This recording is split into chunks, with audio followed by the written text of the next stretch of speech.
Assalamualaikum warahmatullahi wabarakatuh. Perkenalkan, kami dari kelompok 8 ingin membacakan hasil diskusi kami tentang kepemimpinan dalam budaya organisasi. Baiklah, saya akan memperkenalkan nama-nama anggota kelompok terlebih dahulu. Saya sendiri Aga Alamsyah dan beranggotakan 1. Agung Suciadi, 2. Ari Purwanti, 3. Ilham Fajrah, dan 4. Putri Helpianingsih. Apa itu kepemimpinan? Kepemimpinan terbagi atas 2. 1. Kemampuan untuk mempengaruhi perilaku orang lain atau kelompok ke arah pencapaian tujuan organisasi. 2. Kemampuan untuk memutuskan apa yang harus dilakukan dan mengajak orang lain agar mau melakukannya. Definisi kepemimpinan lainnya. Cause of the net. Cause of the net adalah proses mempengaruhi sekelompok orang sehingga mau bekerja dengan sungguh-sungguh untuk meraih tujuan kelompok. Spotlight dan Yuki adalah mempengaruhi orang lain untuk lebih berusaha mengarahkan tenaga dalam tugasnya atau merubah tingkah lakunya. Georgie Tree adalah kegiatan mempengaruhi orang-orang yang bersedia berusaha mencapai tujuan bersama. Wendler adalah pola hubungan antara individu-individu yang menggunakan wewenang dan pengaruhnya terhadap kelompok orang agar bekerja bersama-sama mencapai tujuan. John Biffner adalah kemampuan mengkoordinasi dan memotivasi orang-orang dan kelompok untuk mencapai tujuan yang dikehendaki. Davis adalah kemampuan untuk mengajak orang lain mencapai tujuan yang sudah ditentukan dengan penuh semangat. OTT adalah proses hubungan antar pribadi yang di dalamnya seseorang mempengaruhi sikap, kepercayaan, dan perilaku. Locke adalah proses membujuk orang lain untuk mengambil langkah menuju suatu saran bersama. Perilaku kepemimpinan. Perilaku kepemimpinan terbagi dengan 2, yaitu mengatakan dan menghimbau. Mengatakan adalah 1. Pemimpin memastikan fakta setelah itu, mempertimbangkan pemecahan masalah alternatif dan memiliki satu cara pemecahan yang dinilai paling tepat. 2. Anggota diberitahu apa yang harus dilakukan. Pendapatan anggota dimungkinkan untuk tidak dipertimbangkan.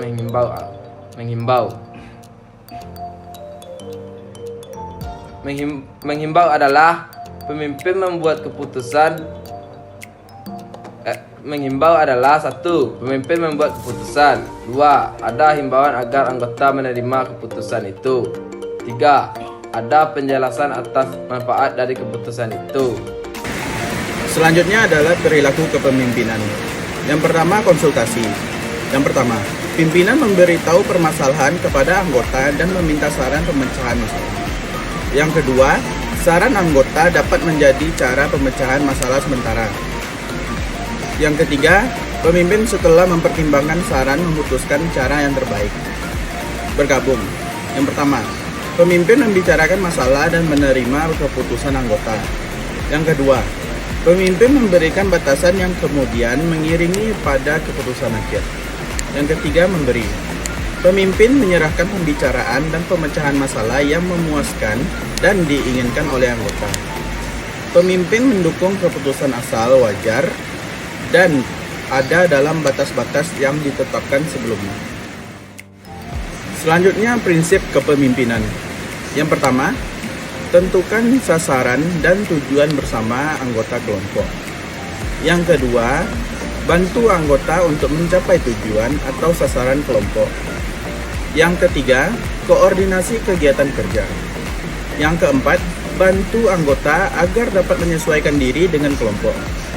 Yang kelima, tunjukkan bahwa orientasi kita adalah kelompok, bukanlah perorangan. Yang keenam, tunjukkan perhatian manusiawi. Selanjutnya adalah ciri umum pemimpin yang berhasil.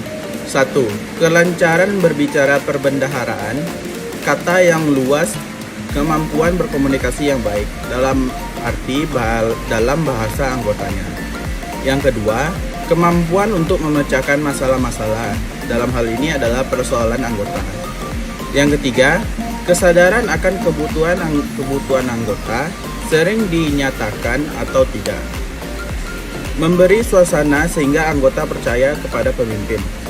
Yang keempat, keluasan, fleksibel, mudah menyesuaikan diri, mampu memecahkan akibat perubahan dengan cara kreatif. Yang kelima, kesediaan menerima tanggung jawab, mampu menyelesaikan tugas, dan menyerahkan hasil kepada anggota. Yang keenam, keterampilan sosial menghadapi orang lain atau pendapatnya. Yang ketujuh, kesadaran akan diri dan lingkungannya, mengenal diri dengan baik, asertif, peka terhadap lingkungan. Perkenalkan, nama saya Ari Purwanti, nomor BP 19101155310395. Tantangan besar kepemimpinan. Dalam kepemimpinan itu tentunya terdapat tantangan. Yang pertama, visi organisasi yang lemah. Yang kedua, perilaku kepemimpinan yang inkonsisten. Kemudian yang ketiga, kurangnya kader pemimpin. Yang keempat, kompetensi manajemen yang rusak. Kemudian yang kelima, buruknya keterkaitan antara unit-unit kerja dengan tujuan organisasi. Yang keenam, kurangnya kesatuan dan kerjasama. Yang ketujuh, ketidakmampuan untuk mengelola konflik secara efektif. Kemudian, karakteristik utama pemimpin ialah yang pertama, jujur. Pemimpin itu harus jujur. Kemudian yang kedua, visioner. Yang ketiga, kompeten atau cerdas. Yang keempat, inspiring. Yang kelima, adil. Dan yang keenam, suportif. Jadi, seorang pemimpin harus mempunyai keenam karakteristik yang tadi. Selanjutnya, kualitas kepemimpinan positif. Yang pertama, kepemimpinan yang tidak berprasangka buruk kepada siapapun, apalagi terhadap stafnya. Yang kedua, kepemimpinan yang mampu menjadi sumber kekuatan batin buat memanajemeni tugas dan tanggung jawab dari para staf. Yang ketiga, sebagai sumber kebijaksanaan dalam semua aspek kehidupan organisasi. Yang keempat, sebagai pembersih pikiran negatif. Yang kelima, sebagai energi vital organisasi. Yang keenam, sebagai kesadaran spiritual. Yang ketujuh, kepemimpinan tanpa serakah. Yang kedelapan, pemimpin yang hidup sederhana. 9. Kepemimpinan yang terbuka terhadap semua situasi dan kondisi organisasi. 10. Kepemimpinan sebagai guru kebajikan. 11. Kepemimpinan sebagai penyempurna kultur. Dan kepemimpinan sebagai pusat sukses. Kualitas kepemimpinan. Kualitas kepemimpinan 1, yang pertama, self-confidence. Yang kedua, vision. Yang ketiga, intelligence wisdom. Yang keempat, learning. Yang kelima, coalition building. Yang keenam, moral building or motivation. Yang ketujuh, stamina energy. Yang keempat, courage. Selanjutnya, kualitas kepemimpinan 2. Yang pertama, enthusiasm. Yang kedua, karakter integrity. Yang ketiga, risk taking. Yang keempat, communication. Yang kelima, understanding and use of power or authority. Yang keenam, goal and achievement orientation. Yang ketujuh, problem solving. Dan yang kedelapan, sense of humor. Kepemimpinan efektif. Yang pertama, pemimpin yang mempunyai pengikut. Yang kedua, pemimpin yang dicintai dan dikagumi. Ia adalah orang yang menggugah pengikutnya untuk melakukan hal-hal yang besar. Tujuannya bukanlah mencapai popularitas, tetapi menghasilkan sesuatu. Yang ketiga, pemimpin itu nyata. Mereka adalah orang-orang yang memberi teladan. Yang keempat, kepemimpinan bukanlah jabatan, istimewa, gelar atau uang. Kepemimpinan adalah tanggung jawab. Gaya kepemimpinan. Teori X dan teori Y. Teori Douglas MacGregor. Teori X, pada dasarnya orang tidak suka bekerja dan malah menghindarinya.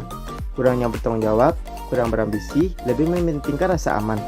Harus dipaksa, dikendalikan, dan diancam dengan hukuman untuk mau bekerja. Dengan asumsi ini, peran manajer adalah memaksa untuk mengendalikan pegawai. Teori Y, bekerja pada hakikatnya sama dengan bermain. Pada dasarnya orang-orang tidak berpembawaan malas, mengendalikan diri sendiri untuk mencapai tujuan. Orang yang memiliki potensi, memiliki imajinasi, kepandaian, dan kreativitas. Yang pertama, kepemimpinan positif. Positive leadership. Pendekatan dengan menekankan imbalan ekonomi, pendidikan pegawai yang lebih baik, tuntutan untuk mandiri, memotivasi dan memuaskan pegawai. Yang kedua, kepemimpinan negatif. Negative leadership. Pendekatan dengan penekanan hukuman, merasa lebih unggul dari yang dipimpin, mengancam dengan hukuman, menegur di hadapan umum, pengrumahan tanpa bayaran. Assalamualaikum warahmatullahi wabarakatuh. Perkenalkan, nama saya Putri Aprianingsi, BP 19101155310422. Selanjutnya saya akan menuliskan tentang pemimpin yang autokratik, memusatkan kekuasaan dan pengambilan keputusan bagi diri sendiri. Kelebihan kelemahannya itu kelebihan memuaskan pemimpin, pengambilan keputusan dengan cepat. Kelemahan, orang-orang tidak menyukai khususnya pada saat menimbulkan rasa takut dan keputusan. 4. Pemimpin yang partisipatif, mendesentralisasi wewenang keputusan berdasarkan konsultatif, mendorong karyawan mengemukakan gagasan dan mengajukan saran. 5. Pemimpin yang bebas kendali. 1. Menghindari kuasa dan tanggung jawab. 2. Mengabaikan kelompok dan kelompok inisiatif. 3. Melatih dan memotivasi bagi diri sendiri. 6. Kepemimpinan konsiderasi dikenal dengan orientasi pegawai, yaitu 1. Meningkatkan prestasi dan kepuasan kerja karyawan. 2. Memperhatikan keputusan manusiawi karyawan-karyawan. 3. Membina kerja tim. 4. Membantu karyawan untuk memecahkan masalah. 7. Kepemimpinan struktur atau dikenal dengan orientasi tugas. 1. Membuat orang sibuk. 2. Mendesak mereka untuk berproduksi. 8. Kepemimpinan kontingensi, yaitu gaya kepemimpinan yang sesuai bertanggung pada situasi di mana pemimpin bekerja menguntungkan atau tidak menguntungkan di antara keduanya. Sekian dari saya. Assalamualaikum warahmatullahi wabarakatuh.